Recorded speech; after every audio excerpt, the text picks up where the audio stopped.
Assalamualaikum warahmatullahi wabarakatuh. Alhamdulillahi rabbil alamin. Wassalatu wassalamu ala asrafil anbiya'i wal mursalin Sayyidina Muhammadin wa ala alihi wa sahbihi ajmain, amma ba'du. Yang saya hormati bapak-bapak, ibu-ibu, karyawan RSUD Kepanjen, hadirin yang dimuliakan oleh Allah. Syukur alhamdulillah pada siang hari ini panjenengan bisa hadir di rumah Allah dalam rangka melaksanakan kewajiban sholat duhur berjamaah. Semoga sampai dengan siang ini amal ibadah kita senantiasa diterima di sisi Allah Subhanahu wa ta'ala. Amin. Bapak dan Ibu, tanpa terasa sampai dengan siang ini atau hari ini puasa kita insya Allah sudah sampai pada angka yang ke-20. Berapa Bu? 23. Tanpa terasa pula hari raya sudah di depan mata. Saya takut dengan kondisi ibu, nanti ibu bapak punya pikiran riyoyo gak goreng kopi, ngadep meja ganok jajan. Padahal sesungguhnya kalau bapak ibu memahami betul bahwa hakikat Idul Fitri itu bukan seperti itu, ya, mohon diyakini sekaligus mohon dipahami bahwa hari raya besar Islam itu sesungguhnya ada pada 1 Muharram, sementara di Indonesia sudah sangat-sangat kuat dengan tradisinya. Maka kita wajib hormat menghormati, sehingga di bulan Syawal yang terbiasa kita pakai saling maaf memaafkan, walaupun toh sesungguhnya dalam ajaran agama tidak seperti itu. Saling memaafkan, jangan pernah sampai menunggu hari raya, takut nanti keburu mati. Tuh, jadi ini yang perlu saya ingatkan. Yang kedua, Bapak Ibu, sebelum saya menyampaikan hal-hal yang terkait dengan keutamaan malam Lailatul Qadar, saya hanya mengingatkan kepada panjenengan momen Ramadan, ya, itu adalah saat yang tepat bagi kita untuk meningkatkan kualitas sholat. Kualitas sholat itu hanya ada pada diri kita apabila kita meyakini, mengimani bahwa di dalam sholat itu wajib ada 2 perkara yang tidak boleh kita tinggal, yaitu adanya khusyuk dan tumakninah. Khusyuk itu artinya saat kita berniat sholat, dari takbir sampai ditutup salam, semua yang kita lakukan semata-mata tertuju kepada Allah. Karena orang sholat itu ibarat kita bertamu kepada Allah atau saling bercengkrama dengan Allah. Etikanya kalau kita sholat atau menghadap kepada Allah, maka dari ucapan sampai gerakan harus pakai ramah tamah, sopan dan santun. Namun Bapak dan Ibu, yang menyebabkan kita tidak khusyuk dalam sholat, terlebih di akhir bulan Ramadan ini, adalah ketidakadanya kefokusan. Artinya kita tidak fokus sholat. Apalagi sudah menjelang hari raya. Saya kira terutama ibu-ibu, sampai ini kalau sudah menjelang hari raya, kira-kira fokus terawih terus atau fokus menyediakan anak putuku iso nggawe sandangan apa mboten? Terfikirkan nggak seperti itu? Pasti, apalagi mejane sesuk ono jajane atau tidak. Itu loh yang menyebabkan kita tidak fokus untuk meraih Lailatul Qadar.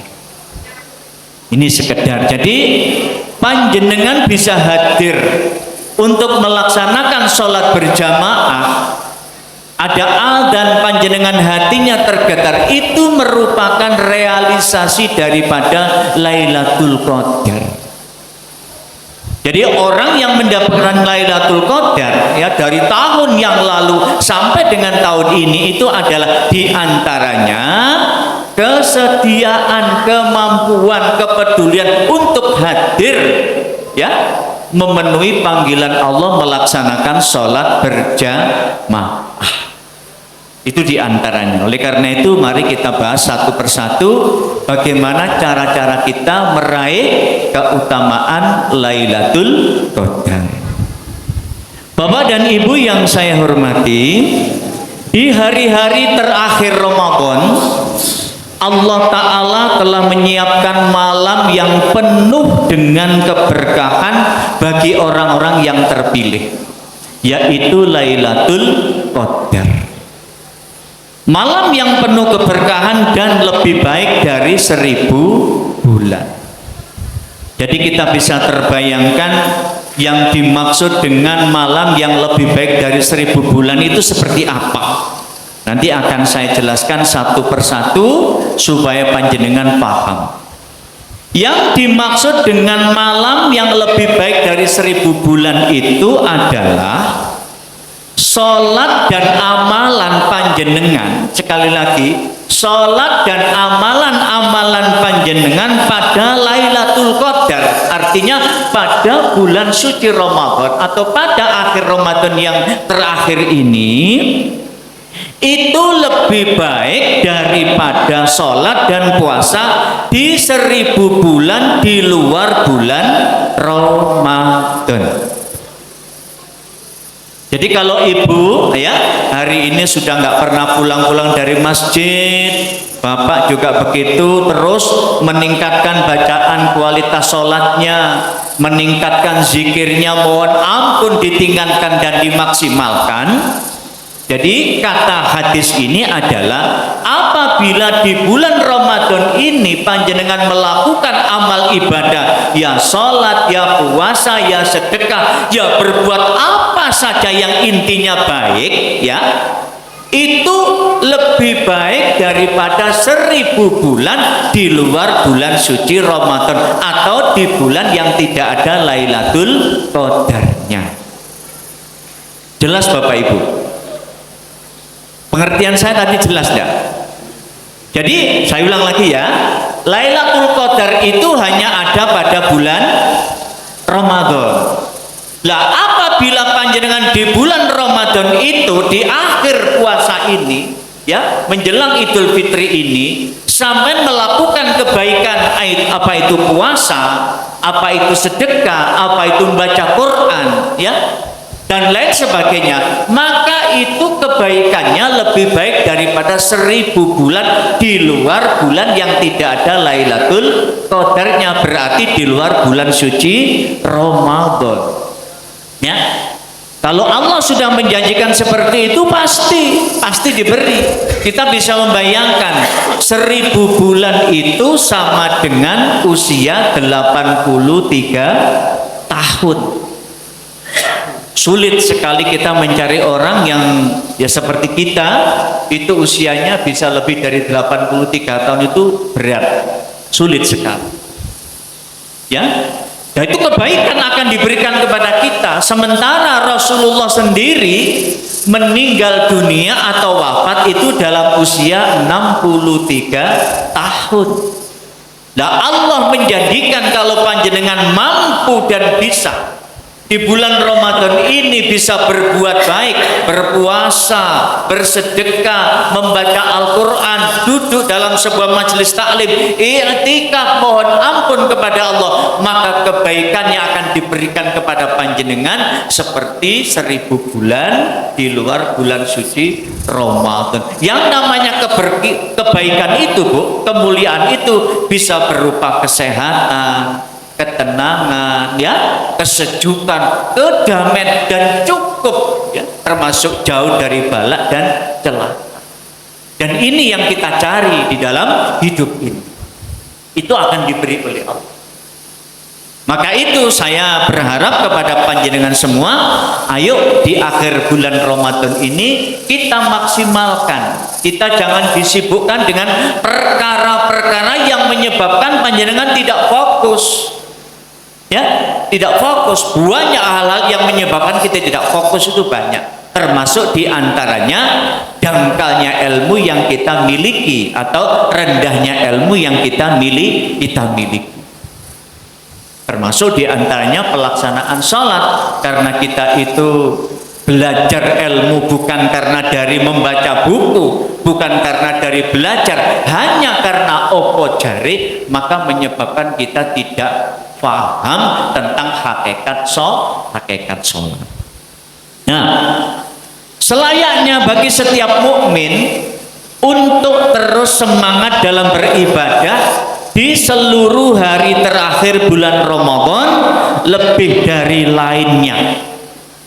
Jadi kalau di luar bulan suci Ramadan, ya, untuk urusan sholat isya berjamaah dan subuh berjamaah itu panjenengan sering bolong-bolong atau sering panjenengan tinggalkan, maka di bulan suci Ramadan ini salah satu tanda dalam rangka memaksimalkan agar kita mendapatkan Lailatul Qadar adalah sholat isya berjamaah disambung nanti sholat subuh berjamaah itu dilakukan di masjid. Itu termasuk diantaranya usaha untuk mendapatkan Lailatul Qadar, untuk mendapatkan kemuliaan dan kebaikan dari Allah. Nah, ini tergantung panjenengan. Oleh karena itu, ya, di 10 hari yang terakhir tersebut, yang dimana ada malam Lailatul Qadar, maka sebaiknya kita fokuskan, kita maksimalkan untuk melaksanakan ajaran sesuai dengan sunnah Rasul. Ya. Allah berfirman, Lailatul Qadri khairum min alfi syahr. Ya. Malam kemuliaan itu lebih baik daripada 1000 bulan. Nah, Lailatul Qadar adalah malam yang penuh kemuliaan. Telah terdapat keutamaan yang besar bagi orang yang menghidupkan malam tersebut. Sabda Rasulullah sallallahu alaihi wasallam, "Man qama Lailatul Qadri imanan wa ihtisaban, ghufira lahu ma taqaddama min dzambi." Siapa yang melaksanakan atau siapa yang menghidupkan malam Lailatul Qadar dengan beberapa kebaikan-kebaikan, maka Allah akan memberi ampunan atas dosa-dosa panjenengan di masa yang lalu. Ini sulit loh ya. Kalau kita misalkan ingin meminta ampun kepada Allah atas dosa-dosa yang kita lakukan di luar malam Lailatul Qadar atau di luar bulan suci Ramadan, itu masih belum tentu diampuni oleh Allah. Tapi khususan di malam Lailatul Qadar ini, setiap ampunan yang kita baca itu pasti akan didengar dan diijabai oleh Allah Subhanahu wa Ta'ala. Sekarang kapan Lailatul Qadar itu akan terjadi? Mungkin panjenengan bertanya-tanya, kapan Ustadz Lailatul Qadar itu terjadi? Menurut beberapa pendapat dari para ulama, lebih indahnya kalau kita tidak ada usaha mencari malam Lailatul Qadar. Kita lebih fokus melaksanakan amalan-amalan yang dapat mempermudah untuk mempertemukan kita dengan Lailatul Qadar. Ya, di dalam hadis dijelaskan Lailatul Qadar itu lebih memungkinkan ada dan hadir di malam ganjil. Tetapi kalau panjenengan fokus mencari itu, bisa nggak konsentrasi. Alangkah bijaksananya kalau malam Lailatul Qadar itu semua amalan itu kita fokuskan khusus untuk bertemu dengan Lailatul Qadar. Itu menjadi hak Allah. Ya, Lailatul Qadar itu terjadi pada 10 malam terakhir di bulan Ramadan, sebagaimana sabda Nabi, taharrau Lailatul Qadri fil asril akhiri min Ramadan. Carilah Lailatul Qadar pada 10 malam terakhir dari bulan Ramadan. Jadi mulai dari malam tanggal 21, 23, 25, 27, dan 29. Bisa juga di malam yang genap-genap itu. Karena di Indonesia oleh Allah ditakdirkan kebetulan kita berangkat kemarin melaksanakan Ramadan tidak dalam kondisi bersamaan. Mungkin ada yang bertanya, bagaimana Ustadz kalau seandainya saya mencari atau melakukan atau memaksimalkan amalan untuk mendapatkan Lailatul Qadar itu, kebetulan saudara kita pada hari ini ganjil atau genap. Nah, saya hanya ingatkan kepada panjenengan, cukup diniati saja. Yang penting kita niat dalam rangka mencari Lailatul Qadar. Kita tidak fokus dengan perbedaan karena Indonesia masih diuji oleh Allah. Kita berharap penanggalan yang ada itu semuanya pakai penanggalan global. Karena penanggalan yang ada di Indonesia dengan berdasarkan ru'yat, ya, itu sangat sulit didapat. Karena apa? Di Mekah, ya, kondisi di Mekah itu tidak sama dengan kondisi di Indonesia yang iklimnya tropis, yang sering turun hujan. Pada saat ru'yat dilaksanakan ternyata mendung. Secanggih apapun alat yang kita pakai nggak bakal menemukan hilal. Maka itu orang Kristen, orang di luar agama Islam itu sudah sangat ahli dengan ilmu hitung. Ya, contohnya di bulan suci Ramadan nanti akan ada yang namanya gerhana matahari total. Kalau itu tepat hari yang dikatakan oleh BMKG, maka itulah dasar yang dipakai adalah ilmu hisab. Nah, beberapa amalan apa yang harus kita lakukan di saat kita menjumpai malam Lailatul Qadar? Nah, yang pertama, Lailatul Qadar itu bisa panjenengan cicil dengan meningkatkan atau memperbanyak iktikaf. Iktikaf itu dilakukan di masjid. Iktikaf itu artinya berdiam diri sambil memperbanyak kalimat atau bacaan thayyibah. Bacaan yang baik-baik, utamanya adalah istighfar. Kita jangan pernah lupa istighfar. Allahumma innaka afuwun tuhibbul afwa fa'fu anni. Ya Allah, Engkau Maha Pemberi maaf dan Engkau suka memberikan maaf, maka maafkanlah. Jadi ungkapan atau ucapan yang baik dalam iktikaf itu yang pertama adalah ucapkan atau perbanyaklah bacaan istighfar. Mohon ampun atas dosa-dosa kita selama ini.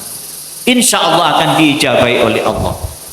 Duduk di dalam masjid, ya, itu tidak hanya sekedar duduk, tetapi panjenengan boleh memperbanyak bacaan kalimat thayyibah, juga boleh panjenengan membaca Al-Quran.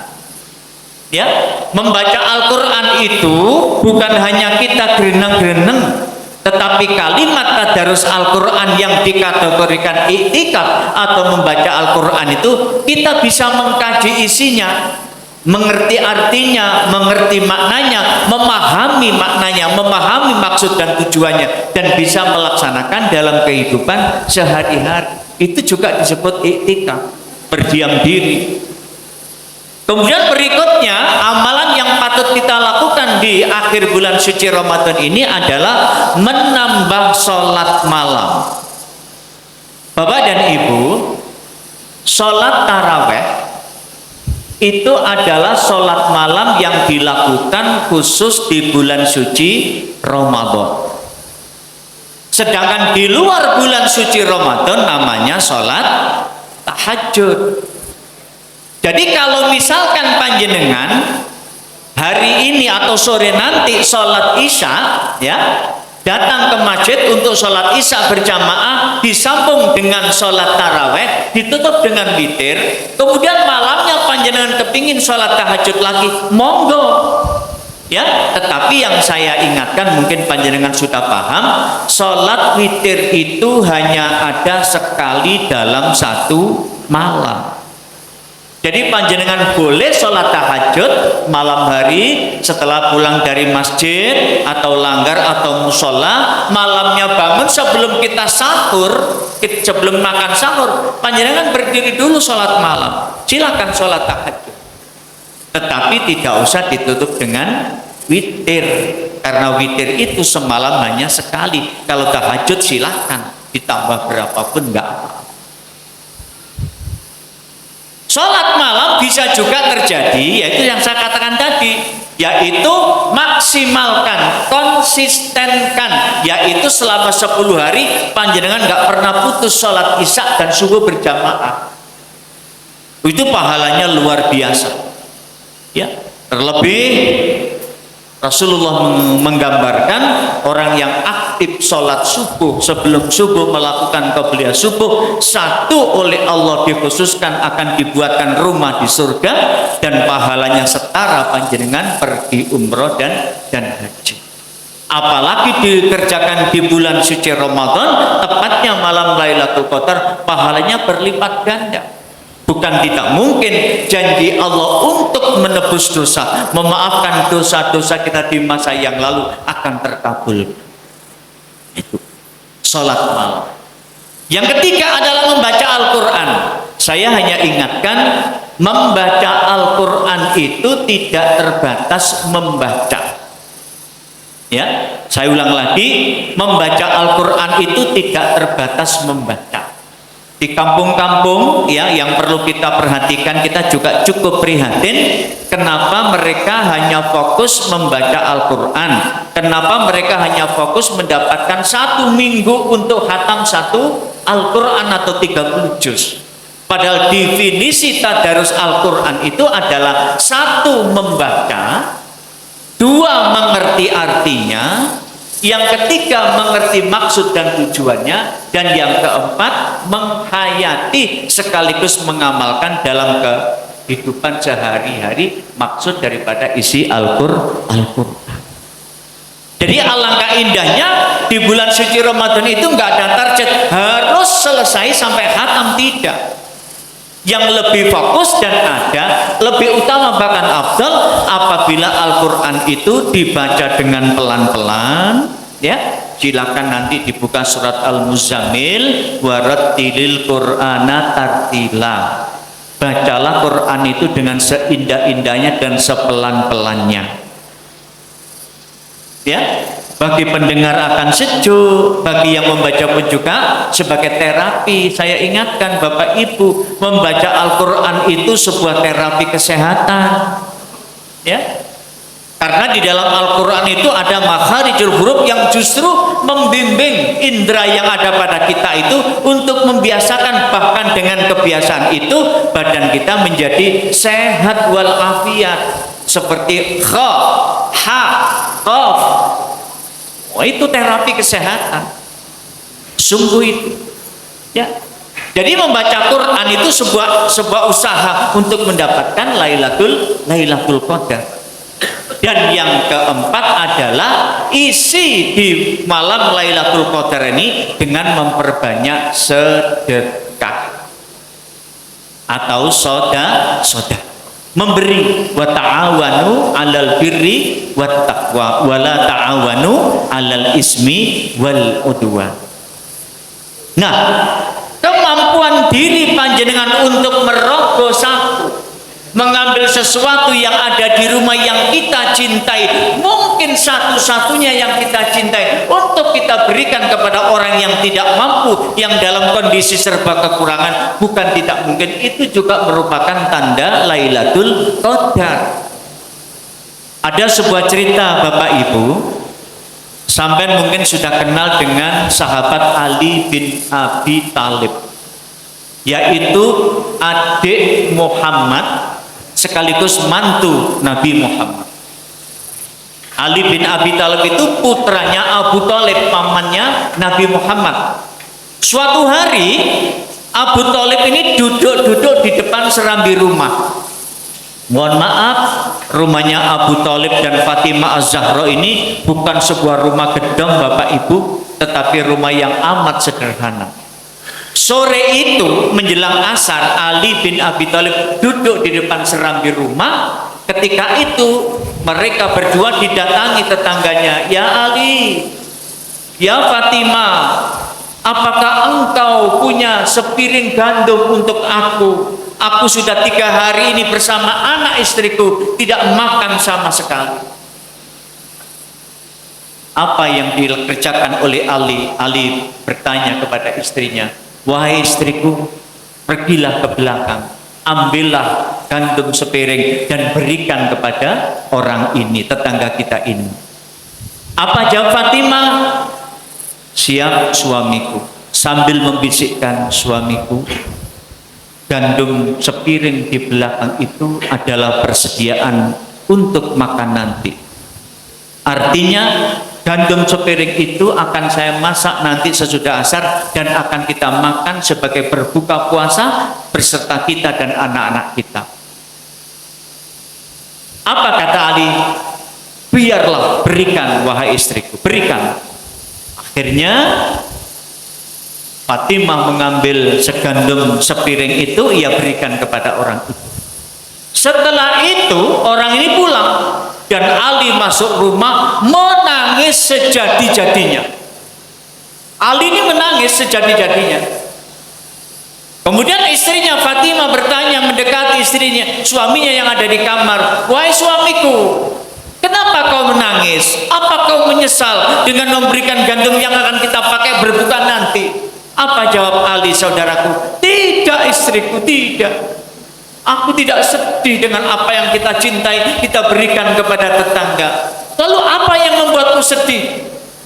Aku sedih karena apa? Kenapa aku tidak bersegera dan peduli memberikan segandum itu kepada tetanggaku? Bahkan mereka datang kepadaku atau mereka mendahului ke saya untuk minta-minta.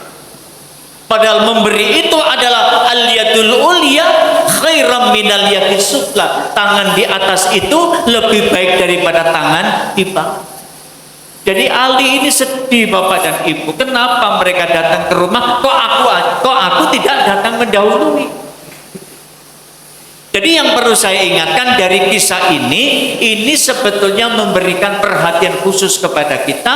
Kita jangan pernah menunggu-nunggu untuk dimintai oleh para tetangga. Harusnya ada sifat welas asih, karena daripada apa yang kita lakukan saat kita berpuasa itu ada hikmah. Hikmah yang terkandung di dalam puasa itu adalah ketika panjenengan pukul sekian ini, ya, pukul 12:30 lebih 5 menit ini, orang yang berpuasa itu akan terasa letih, akan terasa lesu, lelah dan haus. Maka orang yang berpuasa oleh Rasulullah diingatkan supaya kamu ingat. Nah, otomatis orang yang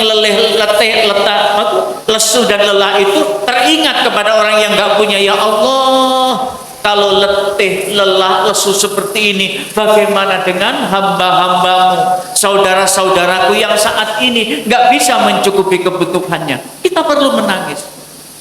Maka itu ujung dari puasa itu, kita wajib mengeluarkan zakat fitrah. Itu. Jadi kalau bisa di dalam memberi itu kita jangan pernah menunggu orang itu datang, lebih utama kita segera mungkin untuk peduli menolong mereka. Karena dengan menolong mereka, bukan tidak mungkin mereka selepas itu bukan hanya ucapan terima kasih yang mereka ucapkan, tetapi mereka juga mendoakan, dan doa inilah yang oleh Allah akan diijabahi. Ya. Kemudian berikutnya adalah tolong di malam Lailatul Qadar ini panjenengan memperbanyak bertobat dan beristighfar kepada Allah. Karena manusia itu memiliki sifat al-insanu makhlul khata'. Manusia itu memiliki sifat lupa. Ya, nggak ada manusia yang tidak pernah berbuat dosa, itu nggak ada. Semuanya pasti cenderung ya lupa untuk melakukan dosa, walaupun toh itu dosa-dosa kecil. Ini penting sekali. Karena apa? Karena Allah itu menghendaki wala tamutunna illa wa antum muslimun, umatku jangan sampai meninggalkan dunia ini dalam kondisi dengan penuh dosa. Oleh karena itu saudara-saudaraku, dengan memperbanyak sholat, ya, kenapa di dalam judul yang lain bulan Ramadan saat yang tepat untuk memaksimalkan atau mengoptimalkan, yaitu mencapai kekhusyukan dalam sholat, karena sholat itu penting. Di samping sholat itu sebagai mencegah kemungkaran, saat sholat itulah dosa-dosa panjenengan akan digugurkan satu persatu. Sebagaimana saya pernah menjelaskan, saat panjenengan sholat, maka dosa-dosa panjenengan itu oleh Allah dihadirkan. Dosa itu diletakkan di kepala panjenengan dan di pundak-pundak panjenengan. Maka saat panjenengan rukuk dan sujud, dosa-dosa itu satu persatu akan berguguran. Maka itu tolong sholatnya dilaksanakan dengan penuh kekhusyukan dan tumak-nina. Kita perlu belajar.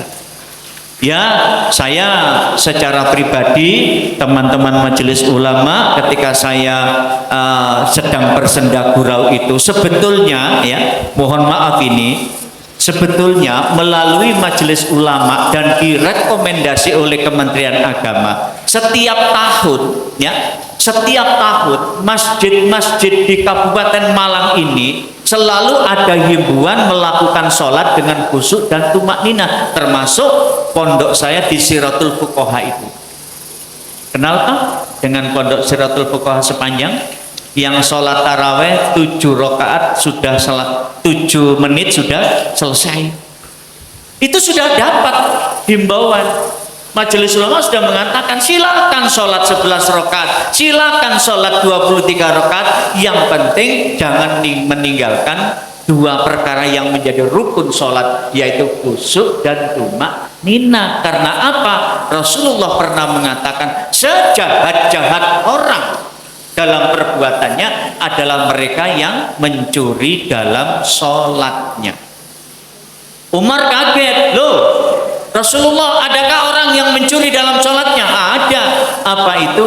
La yutimmu ruku'uha wa sujudaha. Mereka tidak sempurnakan rukuknya dan juga tidak sempurnakan sujudnya. Rukuk Allahu Akbar, belum jamaah mengucapkan subhanallah wa bihamdi dan seterusnya, atau subhanakallahumma rabbana wa bihamdika Allahumma ufirli, tahu-tahu sudah sami Allahu liman hamid. Itu namanya tidak tumak-nina. Secara akal panjenengan mungkin sependapat, kalau sholat dilakukan dengan tumak-nina, sempurna dulu, sami Allahu liman hamidah, rabbana walakal hamd, dan seterusnya kalian baca, kemudian sujud dengan pelan-pelan. Saya yakin panjenengan sependapat. Karena apa? Orang sholat itu ibaratnya panjenengan bertamu datang Gusti Allah. Ojo sampai sembro. Bapak dan Ibu yang saya hormati, dalam tobat untuk mendapatkan ampunan Allah itu ada 3 hal. Ini penting, ya. Untuk mendapatkan ampunan dari Allah itu ada 3 hal. 1, mohon disadari betapa buruknya dampak dosa-dosa yang telah kita lakukan terhadap diri. Dampak dosa itu sudah jelas, luar biasa. Kita wajib tahu itu, dosa saja sudah nggak bagus, dampaknya pun juga tidak bagus. Yang kedua, ingat betapa kerasnya siksaan Allah karena dosa itu. Ya, kita perlu ingat, karena apa yang kita lakukan dalam istilah dosa, dalam kategori dosa, siksaannya sungguh berat. Dan yang ketiga, seorang hamba mestinya menyadari besarnya kelemahan dan kurangnya tenaga untuk menahan diri dari godaan dosa atau godaan syaitan. Bapak dan Ibu, saya sudah pernah menjelaskan bahwa Allah itu menjadikan di dalam tubuh kita itu ada nafsu, ya, nafsu itu wa nafsi wa ma sawwaha. Sesungguhnya nafsu itu oleh Allah dibuat, ya, diciptakan dalam kondisi yang sangat sempurna. Wa alhamaha fujuraha wa taqwaha. Ya, namun bagi pemilik nafsu itu bisa dibawa kepada ketakwaan, juga bisa dibawa kepada kemungkaran. Itu terserah kepada pemiliknya. Kalau pemiliknya itu di dalam hatinya selalu ada ingat kepada Allah, ittaqillah haitsuma kunta, maka selama itu pula tidak akan pernah ada godaan setan yang mengajak kepada kita ke arah jurang kenista. Oleh karena itu, sekali lagi, dalam rangka kita menjauhkan diri dari godaan setan, alangkah indahnya kalau kita itu selalu berzikir kepada Allah dengan harapan zikir yang kita baca dengan tulus dan ikhlas lahir dan batin itu menyebabkan darah yang mengalir dalam tubuh kita itu semuanya diiringi oleh darah perlindungan dari Allah Subhanahu wa Ta'ala, sehingga setan nggak ada yang ada kemampuan masuk ke dalam diri kita. Nah, jadi lebih jelasnya yang terakhir, keutamaan ya malam atau 10 hari terakhir di bulan suci Ramadan itu adalah panjenengan saya mendapatkan ampunan dari Allah Subhanahu wa Ta'ala, sehingga kita dikembalikan menjadi fitrah kembali. Kita jangan pernah berpikiran bahwa dosa-dosa kita itu tidak akan diampuni oleh Allah, karena Allah itu Maha Pengampun. Setiap dosa apa yang kita lakukan, selagi kita itu mau menyadari bahwa dosa itu menyebabkan kita celaka, menyebabkan kita itu nggak enak, maka ayo kita beristighfar kepada Allah. Insya Allah dosa-dosa kita akan diampuni oleh Allah Subhanahu wa Ta'ala. Yang terakhir, semoga amal ibadah kita dimulai dari 1 Ramadan sampai menjelang 1 Syawal nanti semua diterima oleh Allah dan kita mendapatkan yaitu Yaumul Idul Fitri, tidak memiliki dosa seperti bayi yang baru lahir, seperti buku putih yang belum tertulis oleh apa-apa. Amin ya Rabbal Alamin. Monggo Bapak Ibu yang mau bertanya. Monggo Bapak.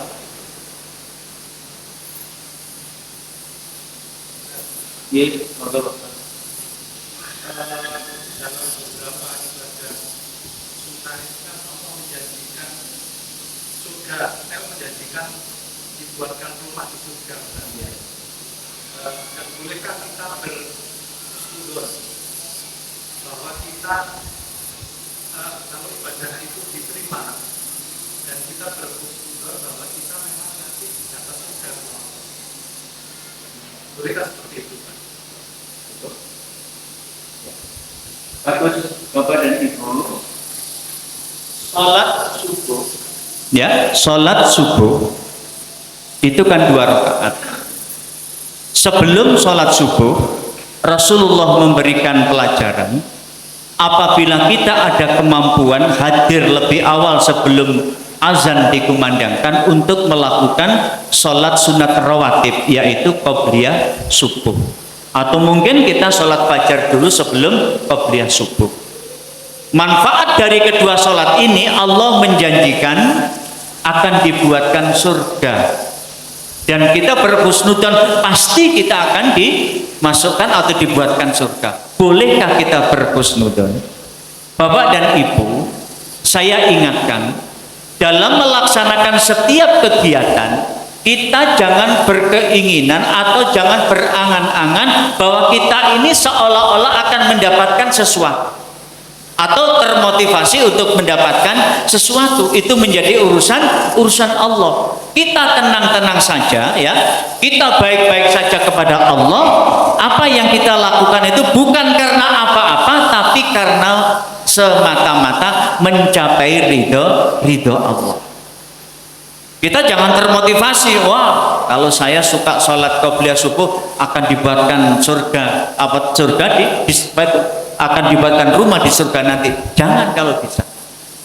Laksanakan dengan penuh keikhlasan seolah-olah nggak ada apa-apa. Karena itu menjadi urusan Allah. Kita yakin orang yang mau dan mampu melaksanakan qobliyah dan fajar subuh, ya, itu adalah orang yang penuh keikhlasan. Apa yang kita lakukan itu menjadi biasa, dan biasa itu datang karena terbiasa. Ya, mungkin kita juga berpikiran kalau kita setiap waktu nggak pernah telat dengan sholat qobliyah subuh dengan harapan akan dibuatkan rumah di surga. Lalu kalau kita melakukan seringkali apakah dibuatkan rumah-rumah? Tidak. Yang ada adalah keyakinan bahwa kita kelak akan dimuliakan di sisi Allah di surganya. Itu harus ada.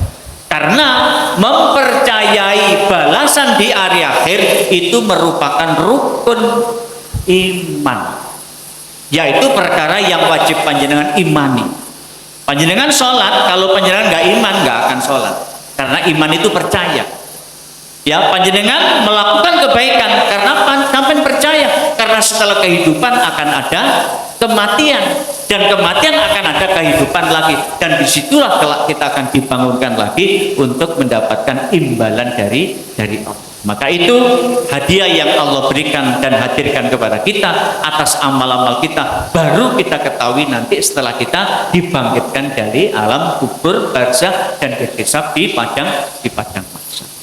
Jadi Bapak niatkan semata-mata karena kita mendapatkan ridha Allah dan bukan karena yang lain. Jelas Bapak? Monggo Ibu, Bapak. Satu lagi Ustaz. Monggo. Kita sebagai manusia apalagi dengan iman yang kalau katakan seperti itu, kadang ada perasaan sombong, merasa lebih baik dari yang lain. Meskipun perasaan itu hanya kita sendiri dan Allah yang tahu. Tidak terucapkan, tidak kita tunjukkan. Mungkin katakanlah sebelum kita ke masjid seperti itu, sebelum subuh kita ke masjid, kita berangkat, kadang-kadang ada bisikan, saya merasa lebih baik dari tetangga saya masih tidur seperti itu. Terus bagaimana cara menghindari itu? Pakai istighfar apa dengan cara apa? Baik, Bapak dan Ibu, apa yang kita lakukan itu kadang-kadang menghadirkan dua sisi. Sisi lain kita ini mengharap ridha Allah, sisi lain kita mengharap pujian dari orang lain atau dirinya sendiri, sehingga menghadirkan sebuah kesombongan. Fawailul lil musallin, maka celakalah orang yang dalam sholatnya. Alladzina hum an sholatihim sahun, yaitu orang-orang yang di dalam sholatnya tidak ada ketenangan, tidak fokus. Maka itu untuk mendapatkan kefokusan, mendapatkan apa yang kita lakukan, agar apa yang kita lakukan itu tidak karena sombong, tidak karena ingin dipuji oleh siapapun, tidak menghadirkan di sini ada perasaan aku kepingin ini, aku kepingin dipuji ini dan lain sebagainya. Maka yang perlu ada pada diri kita adalah istiqomah. Maka itu istighfar, ya, istighfar itu tidak harus dibaca saat kita punya dosa atau mungkin terbebani dengan adanya dosa. Istighfar itu kapan saja boleh dibaca dalam rangka yaitu tadi, ya, dalam rangka agar apa yang kita lakukan itu yang mungkin sedikit prosentasinya ada kesombongan itu bisa terhapuskan dan terampuni oleh Allah Subhanahu. Ya. Karena yang namanya manusia itu ada, ya, ada yang seperti itu, tapi bukan tidak mungkin apa yang kita lakukan itu kalau kita ingin mendapatkan keistiqomahan dalam ibadah, maka yang perlu ada adalah kita fokus amal yang kita lakukan itu adalah semata-mata karena Allah. Dan apa yang kita lakukan itu misalnya ada sedikit dalam diri kita ada kesombongan, itu pasti, wong saya pun juga sering kok punya perasaan seperti itu. Maka itu menyadari kelemahan saya lebih banyak memperbanyak istighfar kepada Allah. Itu bisa dimungkinkan seperti itu. Jelas nggih Bapak nggih? Bapak Ibu, mungkin ini yang perlu yang tanya lebih fokus mana jajane karo posone. Oke, kalau monggo.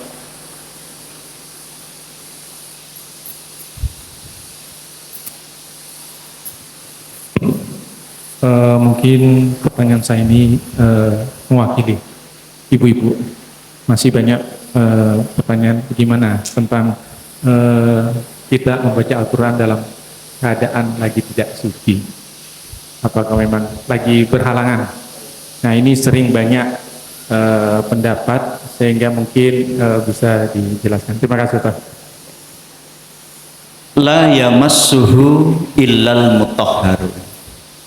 Dalam Al-Qur'an itu ada tulisan tidak sah, ya, tidak sah alias tidak boleh memegang, membaca, ya, Al-Qur'an. Kecuali orang yang dalam kondisi suci. Beberapa pendapat mengatakan yang tidak boleh itu adalah membaca. Ibu ya, membaca.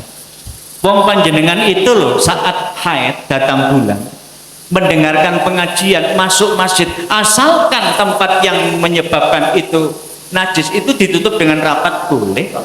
Apalagi duduk di serambi masjid juga boleh. Karena apa? Memandang penting ilmu untuk kita cari. Jadi jawabannya adalah mohon kepada ibu yang setiap bulan kedatangan tamu berupa haid itu, mohon tidak membaca Al-Quran. Kalau memegangnya saja menurut pendapat dari para ulama itu dibolehkan. Akan sangat hati-hati agar kita tidak memiliki kesalahan yang fatal. Membaca pun juga tidak, memegang pun juga tidak, kalau tidak dengan terpaksa. Misalkan karena ada Quran jatuh, itu kan lain lagi persoalannya. Ini beberapa pendapat. Kalau orang yang istiqomah dalam ibadah, ya fokus agar selesai apa yang Allah janjikan, yaitu berupa haid sampai suci kembali. Jadi di Quran itu sudah jelas la yamassuhu illal mutahharun. Jadi ada dua pendapat. Silahkan panjenengan ya memegang tetapi tidak membaca. Tapi juga ada boleh yang silahkan memegang tapi dalam kondisi yang tertentu boleh. Tapi yang tidak boleh sama sekali adalah membaca.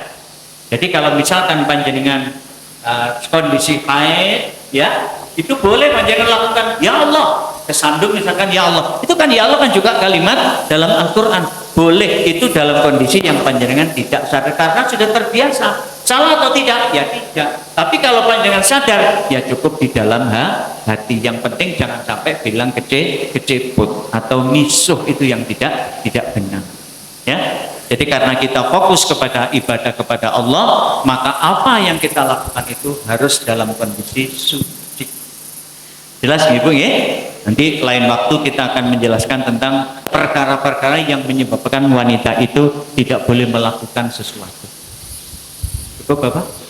Alhamdulillah, semoga apa yang saya sampaikan pada siang ini mendatangkan manfaat khususnya kepada saya, umumnya kepada panjenengan semua. Semoga apa yang kita cari sampai dengan ini senantiasa mendapat ridha Allah. Amin. Al-Fatihah. Alhamdulillah. Bismillahirrahmanirrahim. Allahumma salli wa sallim ala sayyidina Muhammadin walhamdulillahi rabbil alamin. Allahumma ya dayyan wa ya qawiyal ardi wa ya karim antahfaduna man anzalna bil haqqi ya rahman ya rahim ya mannan ya hannan ya Allah ya rabbal alamin. Rabbana la tu'akhidna in nasina aw akhtana. Rabbana wa la tahmil alaina isran kama hamaltahu alal ladina min qablina. Rabbana wa la tuhammilna ma la taqata lana bih wa'fu anna waghfir lana warhamna anta maulana fansurna 'alal qaumil kafirin. Rabbana zalamna anfusana fa illam taghfir lana wa tarhamna lanakunanna minal khasirin. Rabbana atina fid dunya hasanah wa fil akhirati hasanah wa qina adzabannar. Walhamdulillahi rabbil alamin. Al-Fatihah.